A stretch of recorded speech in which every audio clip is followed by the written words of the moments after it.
Hello, ladies and gentlemen. I am the Omni viewer, and I think this has gone on for long enough.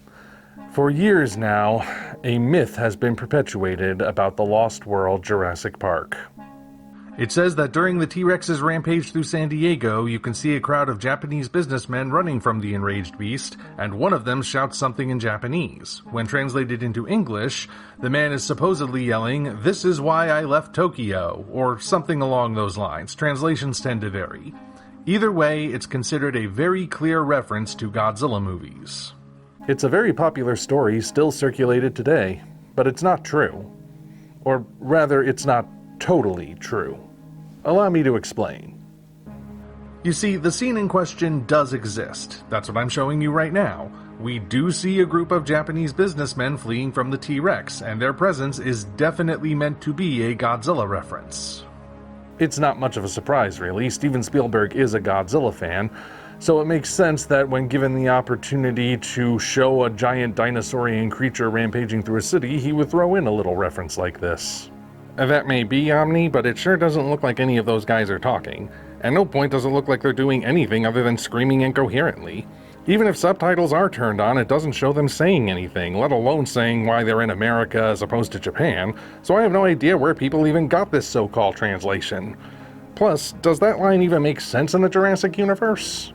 It really doesn't. The line would imply that kaiju exist in the Jurassic universe, and since the majority of kaiju are saurian creatures, as the line would reinforce, then that would take away from the idea of the wonder people see from seeing the InGen dinosaurs. Regardless, it is still a Godzilla reference, but it's pretty clear that these guys are not saying anything about why they left Tokyo. In fact, they're not saying anything at all. They are just screaming incoherently as they run in terror, nothing more. However, that's not the whole story.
Okay, so despite what people have claimed, the line about leaving Tokyo to avoid kaiju attacks is not in the Lost World Jurassic Park.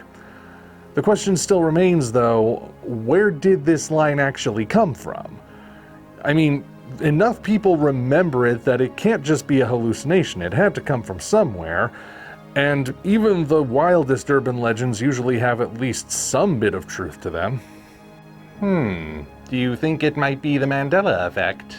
That is an interesting theory. For those of you who somehow missed it, the Mandela effect is a strange phenomenon in which people claim to remember things that did not happen.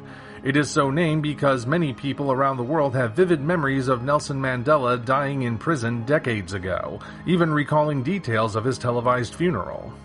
The most grounded explanation for Mandela effect is just good old-fashioned faulty memory. But those who take it seriously as a genuine phenomenon have two other theories. Some suggest that it might be tied to simulation theory, with the alterations actually being glitches in the program that only a few people notice.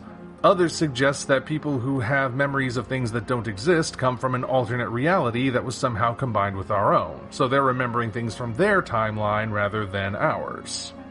So what's really going on with this line people keep attributing to the Lost World? Is it Mandela effect or faulty memory? Well, as it turns out, there is an actual answer, because the line does exist, just not in the movie people claim it does.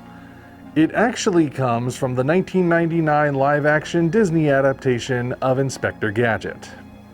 In the movie, Dr. Claw makes an evil version of Inspector Gadget called Robo-Gadget, who goes around causing havoc to soil the Inspector's good name.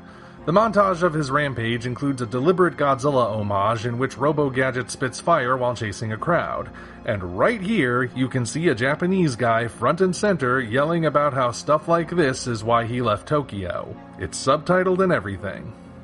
Well, I guess that solves the mystery of where the line comes from, and it makes more sense in the context of a screwball comedy like Inspector Gadget, but how do people get this scene mixed up with The Lost World? It's very simple, Snazzy. Like this. Consider the timeline of events here. The Lost World was released in 1997, and Inspector Gadget was released 2 years later in 1999. Between those movies, we got the TriStar Godzilla in name only in 1998. This is an important detail, because there's a lot of crossover between the Jurassic fandom and the Godzilla fandom, and Matthew Broderick was in both Godzilla 98 and Inspector Gadget. Now imagine you're a child of the 90s like I was. Obviously you would want to see The Lost World and Godzilla, for the clear reasons, and you might even want to see Inspector Gadget because you like the cartoon well enough, and it's got the guy who was in Godzilla. As the movies come out on video, you buy or rent The Lost World and Godzilla to watch repeatedly, but maybe not so much Inspector Gadget because, let's be honest, it's not very good. However, it still has a scene in it that is very similar to a scene from The Lost World, and as a Godzilla fan, the reference leapt out at you both times you saw it. So you remember both scenes, and as time passes and Inspector Gadget fades from your memory, your brain melds them together. As such, a joke from one movie gets transposed in your mind to a totally different movie thanks to a coincidentally similar sequence. So there you have it. This time it was not the Mandela effect, but a simple case of misremembering. Now, will this video prevent people from perpetuating that legend in the future? Probably not, but at the very least, now the truth is out there for those who seek it. Until such time as we meet again, this is the Omni Viewer signing off.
You know, to be perfectly honest, I don't blame people for forgetting the Inspector Gadget movie.